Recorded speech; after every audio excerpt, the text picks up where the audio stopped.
Peace and blessings, my beautiful spirit beings. Welcome to Spiritual Healing once more again. I go by the name of Yogi Drawback. Yes, as you have requested, I am going to give a little summary about my life and how I came into this spiritual journey. And I'm still on the journey. I'm not yet on the destiny.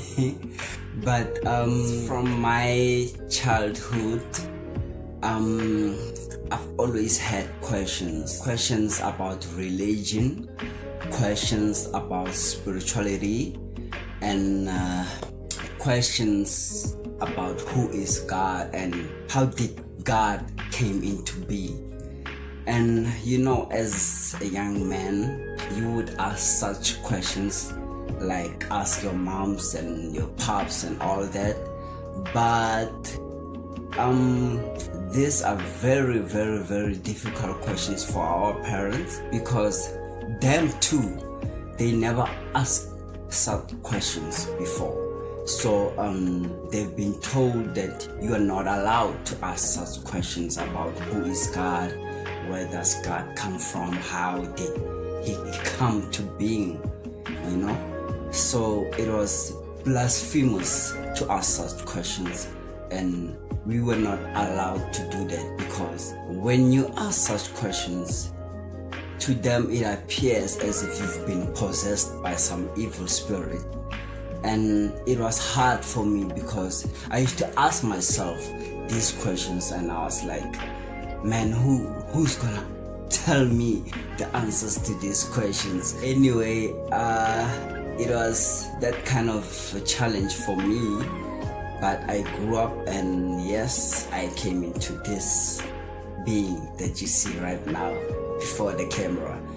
I had these questions, and they used to trouble me, and for some time I used to think that we are not in the real world. Like when I was young, I used to think that maybe there's a dream, I'm dreaming, and that kind of a thing, and it used to trouble me too. And then I grew up, and the music fever came along, and the music energy started growing up in me, and I would listen to hip-hop. Hip-hop music was my kind of jam. When people were listening to all the house music, the rock music, I was into hip-hop. Yes, I used to love a little bit of rock music and house, but hip-hop was there. But what caught me the most was the conscious hip-hop. Rappers like Talib Kweli, rappers like Mos Def, rappers like Common, KRS-One, those were the rappers that used to connect with my soul, that used to catch my energy, that resonated with me. And when I started listening to that kind of music, my mind blew up. When I started listening to this music, like this conscious rap music, it made my mind to start working. I would question a lot of things about the government, the food that we eat, the clothes that we wear, the Bible, and so forth.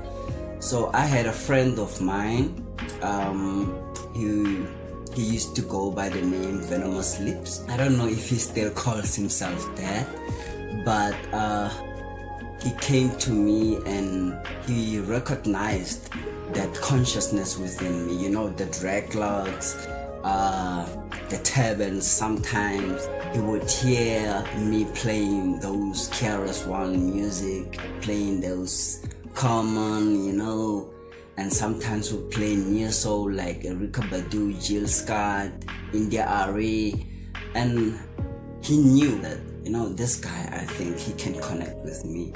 I don't know how he came into this conscious life, but he introduced me more into the spiritual side of it.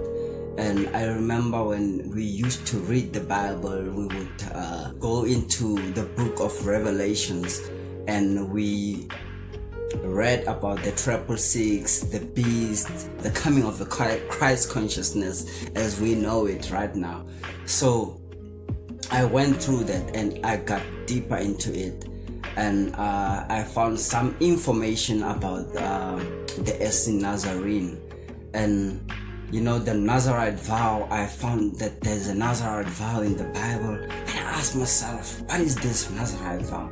And when I went deeper into the internet, I found out that the Nazarenes were people who didn't eat meat, people with long hair like dreadlocks, and some information made me think that maybe Yeshua or Jesus, as a lot of people call him, could be that he was a Nazarene too.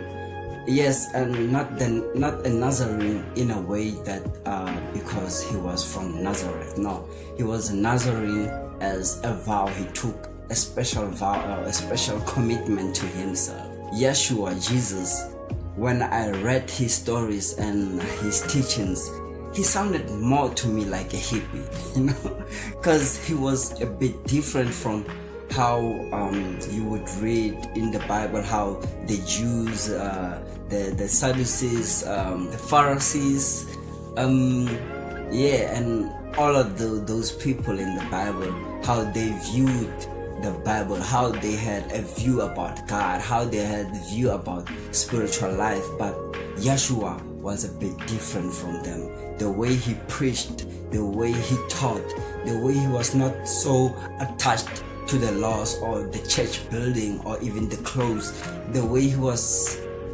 so considerate, so compassionate.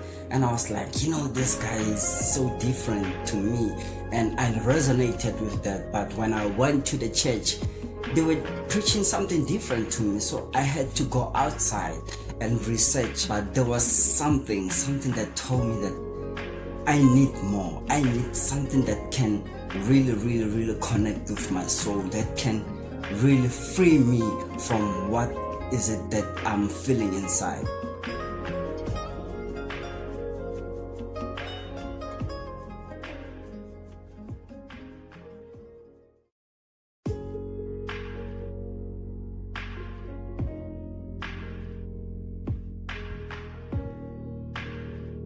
I researched about the Eastern religions now. I came into the Hare Krishnas. With the Hare Krishnas, man, the view of God was, wow, it was refreshing to me. The way they viewed God, the way they practiced their spirituality, the way they viewed even Yeshua, it was so amazing. But as I researched the Hare Krishnas, I came across the information about Buddhism. Now with Buddhism, it changed my view of spirituality altogether, because they were not speaking about God. They will tell you that we are our own saviors, you know. So it was a bit refreshing and it was mind-blowing, you know. So, but I don't know about you guys out there, especially in the US or even in the UK, but here in Africa, especially in South Africa, there is so little about Buddhism. Like if you wanted a temple where you can go and practice, it's so far away from us, and it's not as close as the Christian churches or the Muslim mosques, like, you know. But because of struggling to get Buddhist temples to practice Buddhism, because for me Buddhism, it was more on a neutral platform, because they are not telling you to be a Buddhist, or they are not telling you to worship a certain God, but they are just showing you how to practice. They're just teaching you how to practice your spirituality, or you can even practice your spirituality in a Christian religion or in a Muslim religion or even in any other religion that you want to practice. But because of not having those resources, not having those places where you can go and practice Buddhism, I had to go back again to religion, which is Judeo-Christianity. This led me to the Rastafari movement. And when I got into the Rastafari movement, I was hooked. They didn't only talk about the Bible and the rules and regulations in the Bible, but they also referred to me to other books that were deleted in the Bible. I was like, what? There are books that are deleted in the Bible that was supposed to be in the Bible? And they say, yeah, man, let's show you something. And I practiced with them, but I had a problem with Haile Selassie. Like with His Majesty Haile Selassie, I was like, being raised in a house where they tell you that Jesus is the only Son of God and there is no other but Him, and there is no way to God but through Jesus. So when they told me about Haile Selassie, it was something different to me. Then I felt like maybe I'm getting lost, maybe I'm becoming a lost soul now, because I'm about to practice something and worshiping an idol or a foreign god.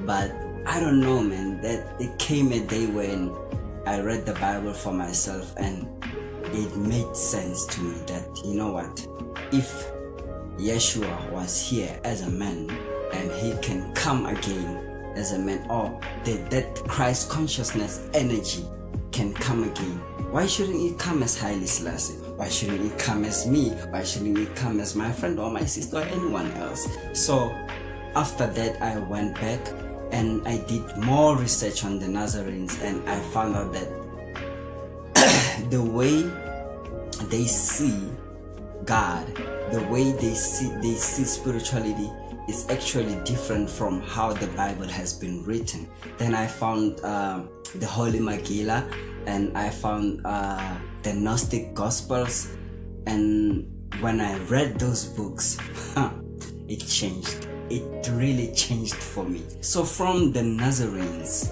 I learned that the spirit soul within, that is the true self. And after I've learned that, it made me to have a different view now on other beings.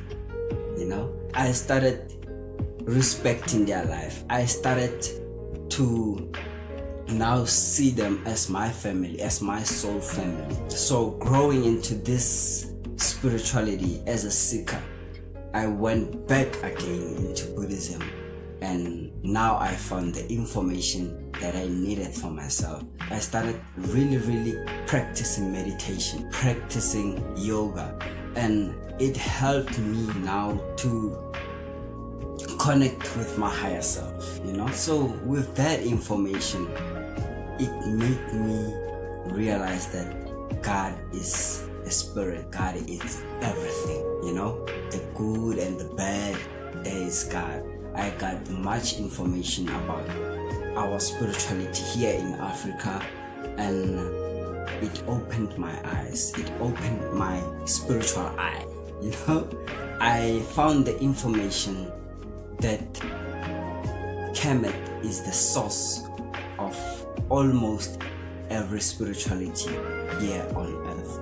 They practice meditation, they practice yoga, Smai Tawi, they influence the Nazarene essence, they influenced the yogis in India, they influenced the Pythagoreans, they influenced so many spiritualities like the Mayans, the Druids, even the Hermetics. Because when you research about Hermetic spirituality, you find out that it's spirituality that actually was inspired by the Huti.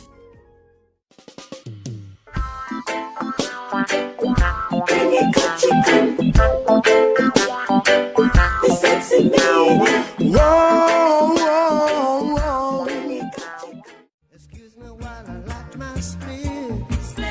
Oh God, I got to take a lift. From reality, I just can't drift. That's why I'm staying with this riff.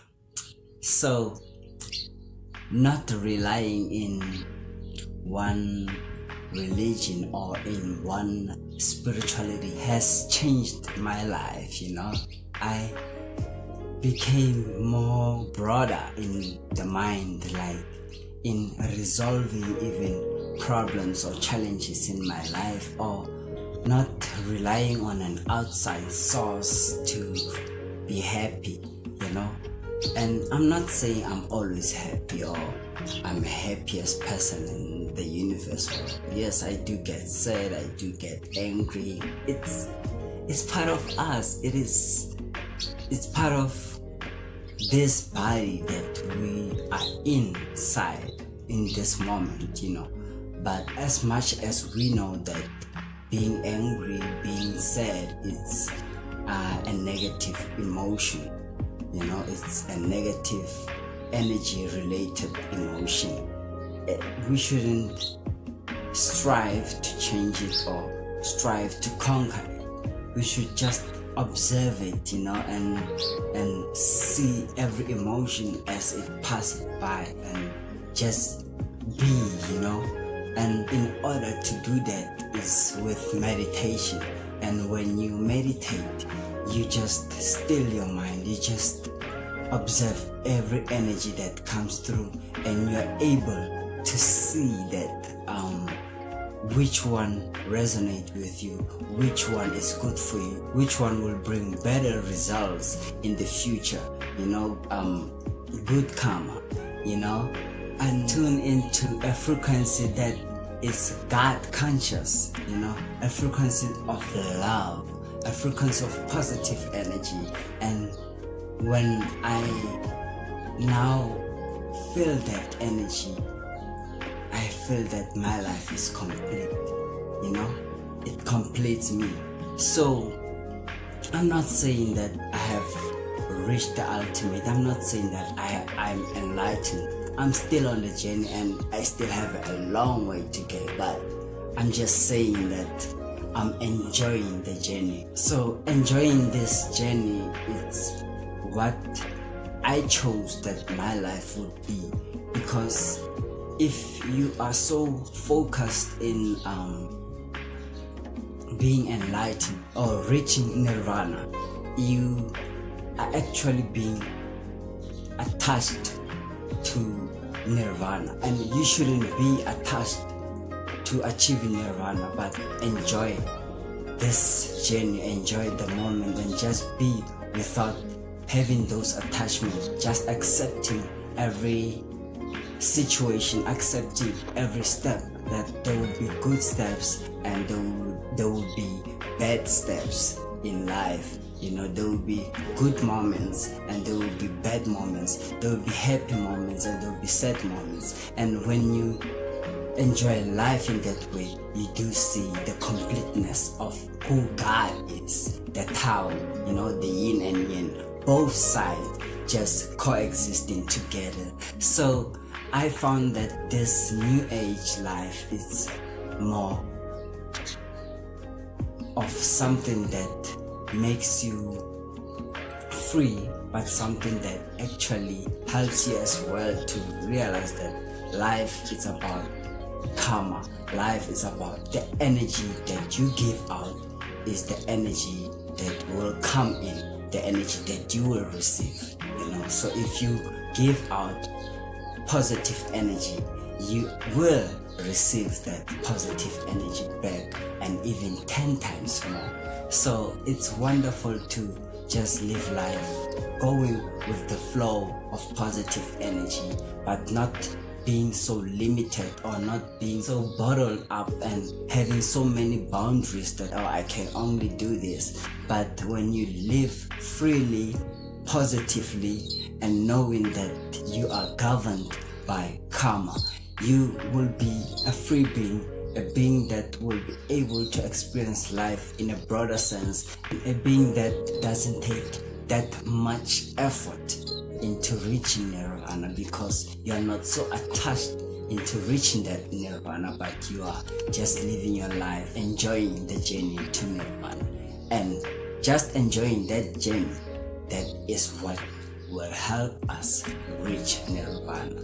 So we are imperfect beings, and we should just realize that life is impermanent, but with that you become happy because every moment counts. You're not now living life only thinking about the future, that if I do this or if this happens I will be happy, but you are living life knowing that happiness has to be now, and happiness is now. Happiness is a state of mind that you choose. Don't be happy because of an outside source, but be happy because you now know that in life all is imperfect, in life all is impermanent, and in life all has a beginning, has a maturing state, and it has an ending, But anyway, I've said too much, and I know I might be getting off topic a little bit. So yeah, thank you for giving me the chance and for asking me to speak about my life. It's something that I don't do usually because this is it's my life, you know what I mean? Okay, thank you for watching, and thank you for taking your time to give me this opportunity to just share with you about my life. And please comment below, tell me about your life. Yes, thank you so much. May you continue to have a beautiful life. May you continue to be happy and know that you should live in this moment. Enjoy our time with our closest. Meditate, do yoga, eat healthy, and yeah, have a beautiful life. I'm sending you love and light. Namaste, Rastafari Hotel.